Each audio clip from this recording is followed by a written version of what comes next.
నమస్కారం ఇది సంగతికి స్వాగతం అత్యాధునిక వైద్య సదుపాయాలు నిష్ణాతులైన వైద్యులు కొరతలేని నిధులు ఇది రాష్ట్ర వైద్య ఆరోగ్య శాఖ పరిస్థితి అయినా ఏటా 25,000 మంది చిన్నారులు కన్నవాళ్ళని చూడకుండా కళ్ళు మూస్తున్నారు ఎక్కడుంది వైఫల్యం ఇది ప్రభుత్వాన్ని వేధిస్తున్న ప్రశ్న అన్ని రంగాల్లో తెలంగాణను అభివృద్ధి చేయాలని భావిస్తున్న సర్కార్ నవజాత శిశు మరణాలపై ప్రత్యేక దృష్టి పెట్టింది Telangana new Born action plan పేరుతో ఓ ప్రత్యేక డ్రైవ్ కు సిద్ధమవుతోంది ప్రస్తుతం 1039 ఉన్న శిశు మరణాల సంఖ్యను 2020 నాటికి 10 లోపు తగ్గించాలని కంకణం కట్టుకున్న ప్రభుత్వం అందులో భాగంగా 2016ను నవజాత శిశువుల సంవత్సరంగా ప్రకటించింది నవజాత శిశు మరణాల్ని తగ్గించడమే లక్ష్యంగా పనిచేసేలా హైదరాబాద్లో సన్నాహక కార్యక్రమం నిర్వహించి మరీ ప్రణాళికలు సిద్ధం చేసింది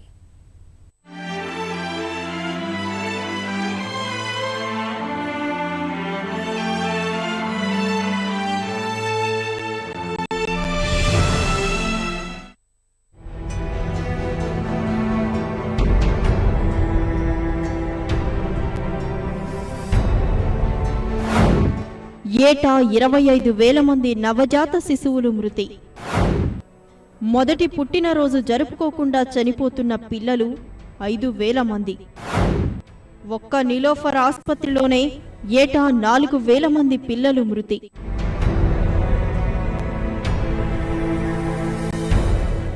ఈ గణాంకాలు చాలు రాష్ట్రంలో శిశు మరణాల పరిస్థితి ఎలా ఉందో అర్థం చేసుకోవడానికి ఏళ్లు గడుస్తున్నా శిశు మరణాల సంఖ్య తగ్గుముఖం పట్టడం లేదు వేలాది మంది పిల్లలు వివిధ అనారోగ్య సమస్యలతో ఏడాది తిరగకముందే కన్ను మూస్తున్నారు వైద్యులు నర్సుల కొరత వైద్య పరికరాల పర్యవేక్షణలేమి ఆపత్కర సమయంలో అందుబాటులో ఉండని మందులు ఇలా శిశు మరణాలకు 1,00,000 కారణాలు ప్రభుత్వ లెక్కల ప్రకారమే ఏటా 25,000 మంది నవజాత శిశువులు పుట్టిన వెంటనే కన్ను మూస్తున్నారు మరో 5,000 మంది శిశువులు అనారోగ్య సమస్యలతో మొదటి పుట్టినరోజైనా జరుపుకోకుండానే చనిపోతున్నారు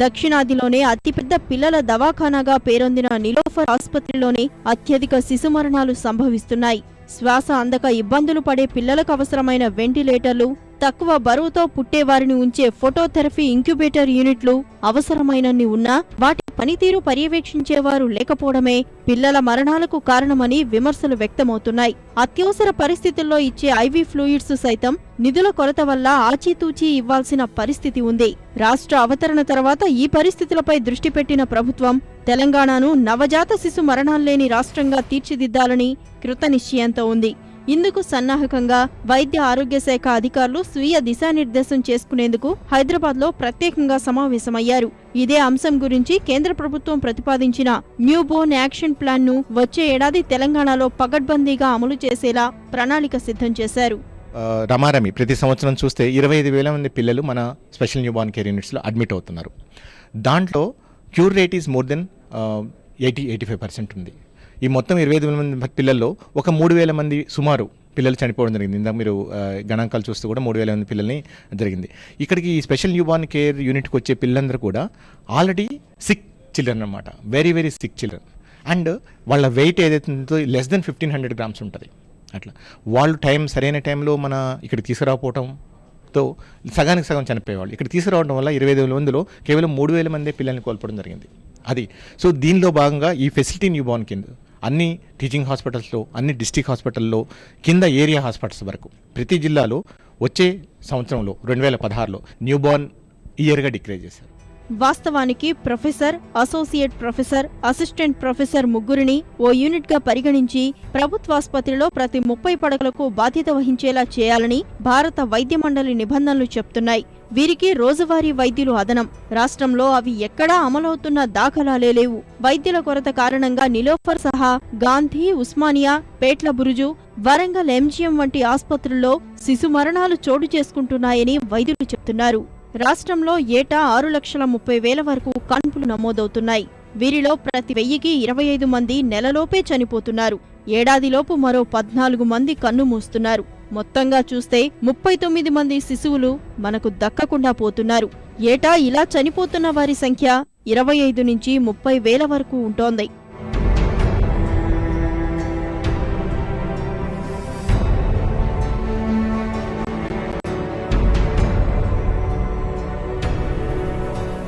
రాష్ట్ర వ్యాప్తంగా ప్రతి గంటకు 4 శిశువులు చనిపోతున్నట్లు అంచనా. సకాలంలో వైద్యం అందించగలిగితే అందులో 3 బతికే అవకాశముందని 3 ఏళ్ల కిందట యునిసెఫ్ చేసిన ఓ సర్వేలో తేలింది. కేవలం కృత్రిమ శ్వాస అందకే ఏటా 8,000 మందికి పైగా పిల్లలు ప్రభుత్వ ఆసుపత్రుల్లో మరణిస్తున్నట్లు యునిసెఫ్ పేర్కొంది. ప్రాణాపాయ స్థితిలో వచ్చిన పిల్లలకు కనీసం మంచం ఏర్పాటు చేయలేని స్థితిలో కొన్ని ఆసుపత్రులు ఉన్నాయంటే పరిస్థితి ఎలా ఉందో అర్థం చేసుకోవచ్చు. ఈ పరిస్థితి అరికట్టడానికే ప్రస్తుతం రాష్ట్రంలో 19 స్పెషల్ న్యూ బోర్న్ కేర్ యూనిట్లు ఏర్పాటు చేశారు. ఇన్ని యూనిట్లు దేశంలో మరే రాష్ట్రంలోనూ లేదు. ఈ యూనిట్లకు అదనంగా మరో 10 పెంచాలని ప్రభుత్వం నిర్ణయించింది. ఇందుకోసం యూనిట్కు 15 లక్షలు ఖర్చు చేయనున్నారు. ఒక్కో యూనిట్ ద్వారా ప్రస్తుతం నెలకు 120 మంది నవజాత శిశువులను కాపాడుతున్నట్లు అధికారులు చెప్తున్నారు. కొత్త వాటితో కలిపి ప్రస్తుతం ప్రతి జిల్లాకు 3 యూనిట్ల చొప్పున అందుబాటులో ఉండనున్నాయి. రాష్ట్రంలో పిల్లల ఆరోగ్య రక్షణకు గతేడాది జాతీయ ఆరోగ్య మిషన్ 1100 కోట్లు ఖర్చు పెట్టుకునేందుకు అవకాశం కల్పించింది. అందులో గతేడాది 300 కోట్లు, ఈ ఏడాది సుమారు 400 కోట్లు ఖర్చు చేశారు. సో మొట్టమొదటిగా 2016లో చేయబోయేది ఏంటంటే 10 కొత్త ఎస్ఎన్సియుల్ని ఏర్పాటు చేయబోతున్నాం. ఈ ఎస్ఎన్సియుల్లో ఒక్కొక్కటి 20 బెడ్లు కలిగింది ఉంటుంది. 14 మంది స్టాఫ్ నర్సులు, 4 డాక్టర్లు. ఒక్కొక్క ఎస్ఎన్సియు పెట్టడానికి సుమారుగా 90 లక్షలు ఖర్చు అవుతుంది. సో ఇలాంటిది 10 యూనిట్లు పెట్టబోతున్నాం. రెండోది, ఉన్న ఎస్ఎన్సియులకి క్యాంగరూ మదర్ కేర్ వార్డ్స్ అని ఏర్పాటు చేయడం జరుగుతుంది. మనం చూసినట్టయితే మన నంబర్స్ ఆఫ్ డెత్స్ చూసినట్టయితే 48% గడువు తేదీ కన్నా ముందు పుట్టడం వల్ల లేదా బరువు తక్కువ పుట్టడం వల్ల చనిపోతున్నారు. శిశు మరణాల్లో మిగిలిన రాష్ట్రాల పరిస్థితి ఎలా ఉంది? అసలు ఎందుకు ఇంత ఎక్కువగా శిశు మరణాలు సంభవిస్తున్నాయి? వాటి తగ్గింపునకు మనం తీసుకోవాల్సిన జాగ్రత్తలేంటి? అంటే 2014లో భారత్లో ప్రతి 1000 జననాలకు 60 మంది శిశువులు కళ్ళు తెరవకుండానే చనిపోతున్నట్లు అధికారిక లెక్కలు చెప్తున్నాయి. కేరళలో ప్రతి 1000 జననాల్లో 11 మంది, తమిళనాడులో 28 మంది పిల్లలు చనిపోతుంటే మన రాష్ట్రంలో ఆ సంఖ్య 39కి చేరింది. ప్రపంచవ్యాప్తంగా వివిధ వ్యాధులతో మరణిస్తున్న 5 ఏళ్లలోపు బాలల్లో సగం మంది 5 వర్తమాన దేశాల్లో ఉంటే అందులో సగం మంది భారత్లోనే ఉన్నారని ప్రపంచ ఆరోగ్య సంస్థ అంచనాలో తేలింది. విజృంభిస్తున్న వైరస్లు, మందులకు లొంగని జ్వరాలు, అతిసారం, న్యూమోనియా సహా నగరీకరణే నవజాతి శిశువుల మరణాలకు ప్రధాన కారణాలని వైద్యులు చెప్తున్నారు. ఈ పరిస్థితులు అర్థం చేసుకుని శిశు మరణాలు ఎక్కువగా నమోదవుతున్నట్లు గుర్తించిన ఆదిలాబాద్, మహబూబ్ నగర్, ఖమ్మం జిల్లాలకు అదనంగా 30% నిధులు కేటాయిస్తున్నట్లు వైద్య ఆరోగ్య శాఖ కమిషనర్ తెలిపారు. శిశు మరణాల సంఖ్య ఇతర జిల్లాలతో పోలిస్తే ఈ 3 జిల్లాల్లో ఎక్కువగా ఉన్నట్లు అధికారులు గుర్తించారు. అంతేగాక గర్భిణిగా ఉన్నప్పుడే మహిళల్లో అవగాహన కల్పించడం ద్వారా మరణాల సంఖ్య తగ్గించవచ్చని వైద్యశాఖ అధికారులు చెప్తున్నారు. ఇందుకోసం ఆశా వర్కర్లకు శిక్షణ, ప్రాథమిక ఆరోగ్య కేంద్రాల్లో ప్రత్యేక సదుపాయాలను కల్పిస్తున్నామన్నారు. ఆసుపత్రుల్లో ప్రసవ వార్డులను అత్యంత అధునాతనంగా తీర్చిదిద్దనున్నారు. బేసికలీ ఒక మహిళ తన బాడీ గురించి నేర్చుకోవడము, పెళ్ళి కొద్దిగా వయసు అయిన తర్వాత చేసుకోవడము, పెళ్ళి అయిన తర్వాత ఇమీడియట్గా కన్సీవ్ అవ్వకుండా చూసుకోవడము. These are all basic self care, self health education.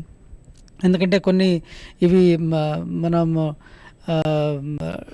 డైరెక్ట్గా కొన్ని చెప్పలేము. కొన్ని హెల్త్ ఎడ్యుకేషన్ ద్వారా, ఈ ఏఎన్ఎం ద్వారా, మదర్స్ గ్రూప్ ద్వారా మనం చెప్తున్నాము. Health education is one very important part. రెండోది బేసిక్ యాంటీనేటల్ చెకప్స్.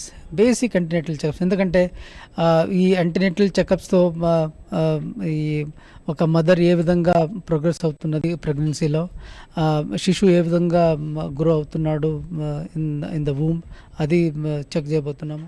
అధికారిక లెక్కలు ఇలా ఉంటే లెక్కలకు అందకుండా చనిపోతున్న వారు చాలా మంది ఉన్నారు. ముఖ్యంగా డెంగీ, అతిసార, ఫ్లూ వ్యాధులతో మరణిస్తున్న పిల్లలు అధికంగా ఉంటున్నారు. కలుషిత నీరు, దోమలు, అపరిశుభ్రత ఎక్కువగా ఉన్న ప్రాంతాల్లోనే ఈ మరణాలు ఎక్కువగా సంభవిస్తున్నాయి. వీటితో పాటే గర్భ సమయంలో తల్లి పోషకాహారం తీసుకోకపోవడము ఒక ముఖ్య కారణమని వైద్యులు చెప్తున్నారు. స్త్రీ గర్భం దాల్చిన సమయంలో తీసుకోవాల్సిన పోషకాహార లోపాల వల్లే అత్యధిక శాతం పిల్లలు చనిపోతున్నారని పోషకాహార నిపుణులు చెప్తున్నారు. కాల్షియం, ఫైబర్, కార్బోహైడ్రేట్స్ సమపాళ్లలో లేని ఆహారం తీసుకోకపోవడం వల్ల అత్యధిక శాతం పిల్లలు వివిధ వ్యాధుల బారిన పడుతున్నారు. ఆహారం తీసుకునే విషయంలో తల్లులు చేసే తప్పులు పిల్లలకు శాపంగా మారుతున్నాయి. బాలల మరణాల్లో గతంలో ఎన్నడూ లేని విధంగా గుండె వ్యాధులు కనిపిస్తున్నాయి. అప్పుడే పుట్టిన పిల్లలకు గుండె శస్త్రచికిత్సలు చేసే పరిస్థితి రావడానికి కారణం తల్లిదండ్రుల్లో జన్యు సమస్యలు, ఆరోగ్య సమస్యలేనని గుండె వైద్య నిపుణులు చెప్తున్నారు. తల్లిదండ్రులు ఆరోగ్య రక్షణలో జాగ్రత్తలు పాటించకపోతే ఆ ప్రభావం పిల్లలపై పడుతున్నట్లు అనేక సర్వేల్లో తేలింది. ఆరోగ్య కేంద్రాల పరిధిలోనే 50% జబ్బులను నివారించే వీలున్నా ఇప్పటికీ అలాంటి ప్రణాళికలు మన వద్ద లేవు. కేరళ, గుజరాత్ లాంటి రాష్ట్రాల్లో ప్రభుత్వాలు అన్ని రకాల మందులు ప్రాథమిక ఆరోగ్య కేంద్రాల్లో అందుబాటులో ఉంచుతున్నాయి. వీటికి భిన్నంగా మన రాష్ట్రంలోని ఆరోగ్య కేంద్రాలకు వెళితే అక్కడ అరకొర సేవలే అందుతున్నాయి. అందుకోసమే వైద్య ఆరోగ్య రంగంలో ప్రభుత్వం పెద్ద ఎత్తున సంస్కరణలు చేపట్టింది. ఆరోగ్య కేంద్రాలను ప్రాంతీయ ఆసుపత్రులకు అనుసంధానం చేయడానికి క్లస్టర్ విధానం తీసుకువస్తున్నారు. మరి మన రాష్ట్రంలో ఈ వచ్చే 2016 సంవత్సరాన్ని ఇయర్ ఆఫ్ న్యూ బార్న్గా డిక్లేర్ చేసుకుంటూ రాష్ట్ర ప్రభుత్వ పరంగా మరి కేంద్ర ప్రభుత్వ సహకారంతో యూనిసెఫ్ వారి సహకారంతో మరి వీటిని అచీవ్ చేయడానికి నిర్ణయం తీసుకోవడం జరిగింది. మరి ఏరియా వైజ్ ఈ ఫెసిలిటీస్ పెంచడానికి నిర్ణయం తీసుకోవడం జరిగింది. దాంతోపాటు అన్ని స్థాయిల్లో మరి అవేర్నెస్ తీసుకురావడం దీంట్లో చాలా ముఖ్యమైన విషయం. మరి స్టార్టింగ్లోనే ఈ బర్త్ డిఫెక్ట్స్ని గుర్తించి ట్రీట్మెంట్ చేస్తే మరి చాలా వరకు వాటిని కంట్రోల్ చేయడానికి అవకాశం ఉంటుంది. కాబట్టి ఆ దిశగా భారతదేశంలోనే మొట్టమొదట మన రాష్ట్రంలో ఈ కార్యక్రమాన్ని చేపట్టడం జరిగింది. మరి ఈ రకంగా ప్రభుత్వ పరంగా ప్రజలకు మంచి వైద్య సదుపాయాలు అంచే దిశగా అన్ని రకాల చర్యలు చేపట్టడం జరుగుతూ ఉంది. అనుకున్నట్లుగా బోర్న్ యాక్షన్ ప్లాన్ సక్రమంగా రాష్ట్రంలో అమలైతే ఏటా వేలాది మంది తల్లుల కడుపు కోతను దూరం చేసినట్లే. 400 ఏళ్ల నగరం, భిన్న సంస్కృతుల మేళవింపు, ఫార్మా, ఐటీ రంగంలో అగ్రగామి, ఇలా అనేక విశిష్టతలతో ప్రముఖ స్థానం ఆక్రమించుకుంది మన హైదరాబాద్.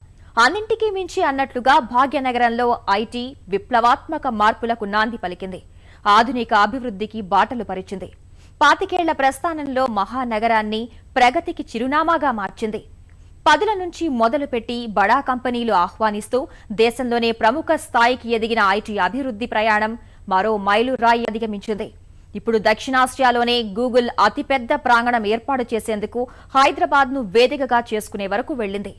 భారతాన్ని అంతర్జాలంతో అనుసంధానించే బృహత్తర కార్యంలోనూ మన నగరమే కేంద్రంగా మారేలా విస్తరించింది. దేశాన్ని ఊపేస్తున్న ఆండ్రాయిడ్కు అడ్డాగా మారింది. అసలు గూగుల్ హైదరాబాద్ని ఎంచుకునేందుకు కారణాలేంటి? ఐటీ దిగ్గజం భవిష్యత్ ప్రణాళికలు ఎలా అమలు చేయనుంది?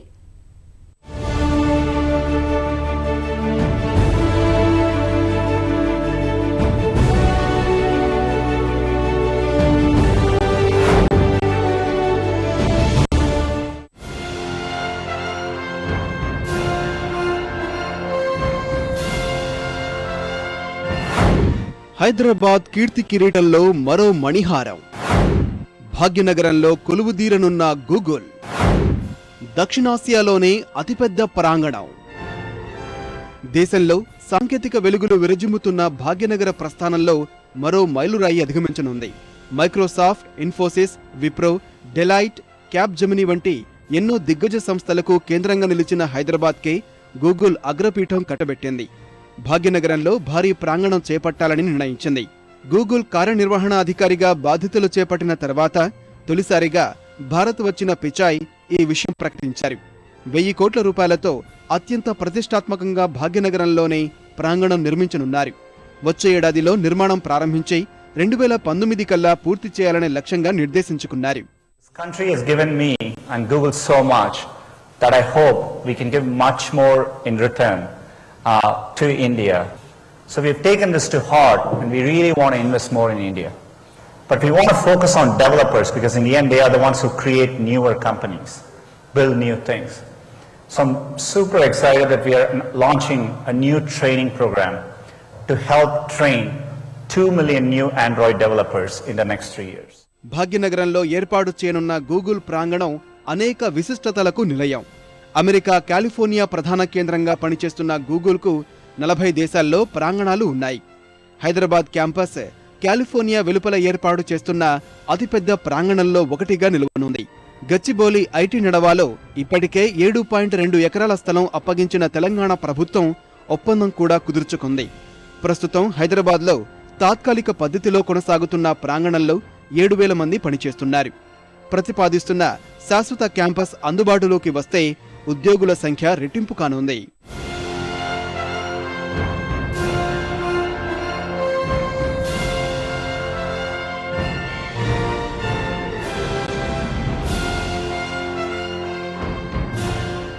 భారత్లోని భవిష్యత్ ప్రణాళికలు అమలుకు హైదరాబాద్ చిరునామాగా మార్చాలని గూగుల్ నిర్ణయించింది.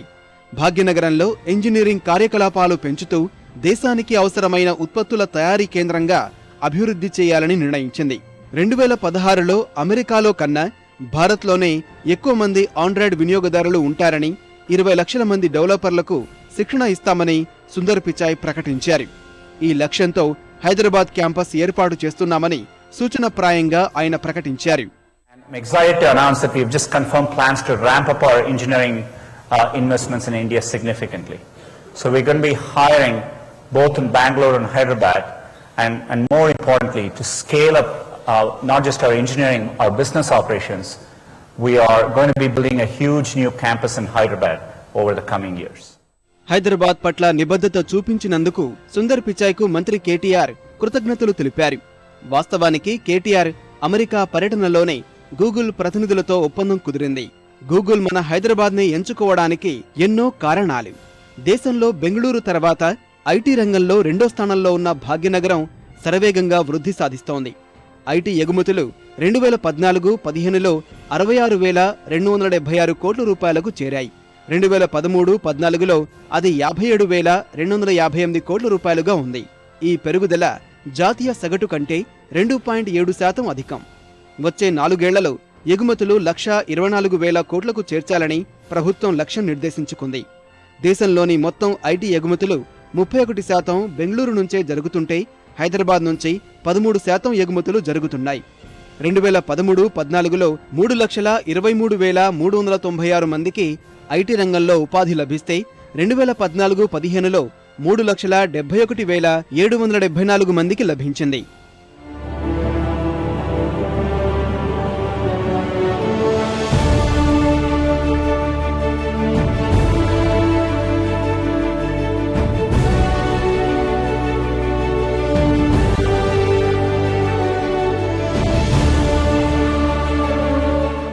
ఈ ఫలితాలతోనే సంతృప్తి చెందకుండా రాష్ట్ర ప్రభుత్వం ఐటీ రంగాన్ని మరింత ముందుకు తీసుకువెళ్లేందుకు శరవేగంగా ప్రణాళికలు అమల్లో పెట్టింది. ఐటీలో అగ్రస్థానంలో ఉన్న బెంగళూరును అధిగమించాలనే లక్ష్యంతో అడుగులు వేస్తోంది. ఐటీ పరిశ్రమలను ఆకట్టుకునేందుకు ప్రత్యేక ప్రోత్సాహకాలు ప్రకటించింది.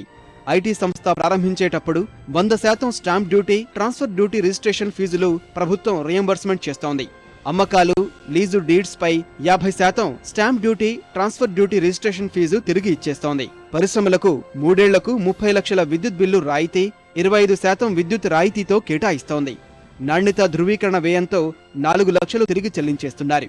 ఈ తాయిలాలే కాకుండా పరిశ్రమలకు సత్వర అనుమతులు ఇచ్చేలా తెలంగాణ ప్రభుత్వం అమలు చేస్తున్న టీఎస్ ఐపాస్ పారిశ్రామిక వర్గాన్ని విపరీతంగా ఆకట్టుకుంటోంది.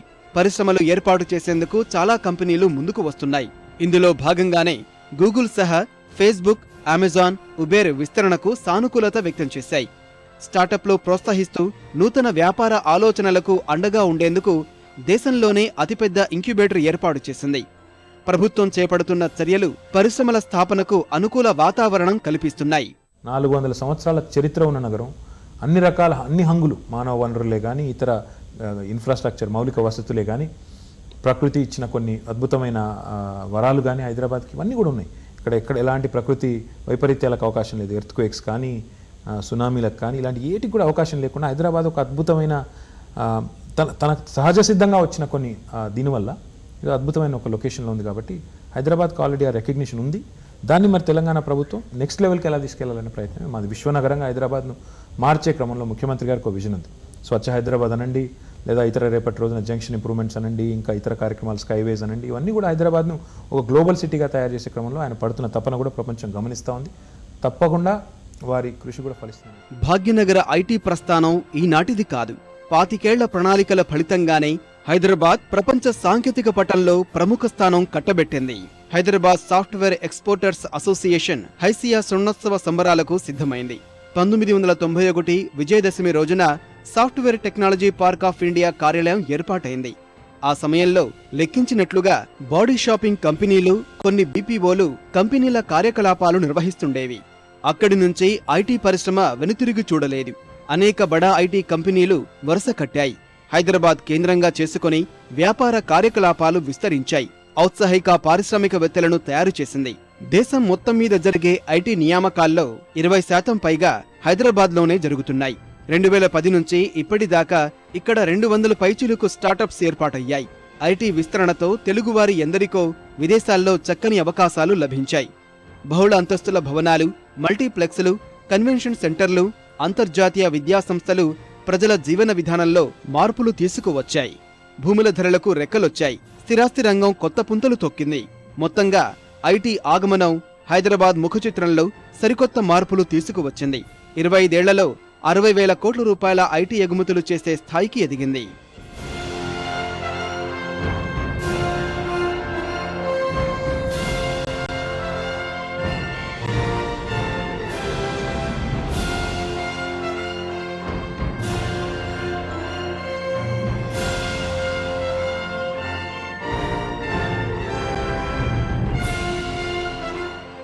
ఇలా అంచెలంచెలుగా భాగ్యనగరం ఐటీ ప్రస్థానంలో గూగుల్ క్యాంపస్ మరింత నాంది పలకనుంది. దక్షిణాసియాలోనే అతిపెద్ద ప్రాంగణంతో పాటే భారత్లో భవిష్యత్ ప్రణాళికల అమలుకు హైదరాబాద్ను కేంద్రంగా మార్చుకోవడం మరింత వృద్ధికి బాటలు వేస్తోంది. ఇంటింటికి అంతర్జాల సౌకర్యం కల్పించాలనే లక్ష్యంలో భాగంగా 100 రైల్వే స్టేషన్ల వైఫై లాంటి ప్రతిష్టాత్మక కార్యక్రమాలకు హైదరాబాదే కేంద్రం కానుంది.